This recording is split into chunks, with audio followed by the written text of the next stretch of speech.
So I lived my life alone without anyone that I could really talk to until I had an accident with my plane in the desert of Sahara 6 years ago. Something was broken in my engine, and as I had with me neither a mechanic nor any passengers, I set myself to attempt the difficult repairs all alone. It was a question of life or death for me. I had scarcely enough drinking water to last a week. The first night, then, I went to sleep on the sand, 1,000 miles from any human habitation. I was more isolated than a shipwrecked sailor on a raft in the middle of the ocean. Thus, you can imagine my amazement at sunrise when I was wakened by an old little voice. It said, "If you please, draw me a ship." What? Draw me a ship?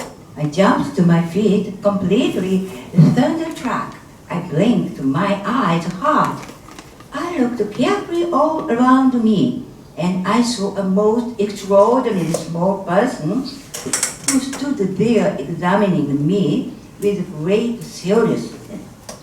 Here you may see the best portrait that, later, I was able to make of him, but my drawing is certainly very much less charming than its model. That, however, is not my fault.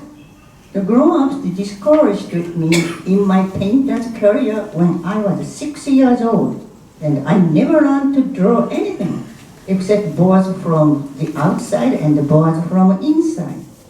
Now I stare at this sudden apparition with my eyes fairly starting out of my head in astonishment. Remember, I had crashed in the desert 1,000 miles from any inhabited region, and yet my little man seems neither to be straying and uncertainly among the sound, nor to be fainting from fatigue, or hunger, or thirst, or fear. Nothing about him gave any suggestion of a child lost in the middle of the desert, 1,000 miles away from my human habitation. When at last I was able to speak, I said to him, "But what are you doing here?" And in answer, he repeated very slowly as if he was speaking of a matter of great consequence, "If you please, draw me a sheep." When a mystery is too overpowering, one dare not disavow, absurd as it might seem to me, 1,000 miles from any human habitation and in danger of death. I took out of my pocket a sheet of paper and my fountain pen.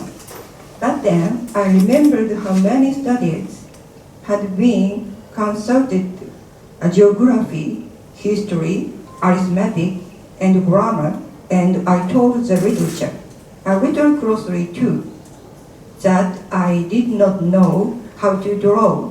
He answered me, "That doesn't matter, draw me a sheep." But I had never drawn a sheep.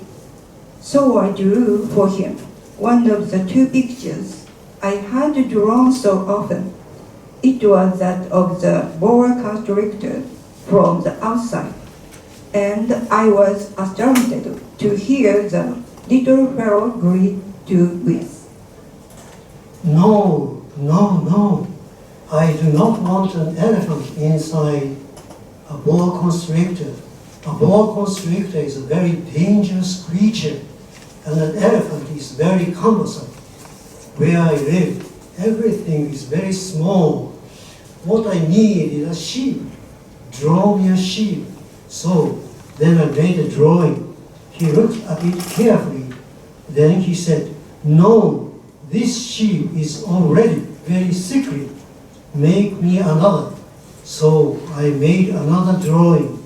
My friend smiled gently and indulgently. you see yourself, he said, that this is not a sheep, this is a ram. It has horns.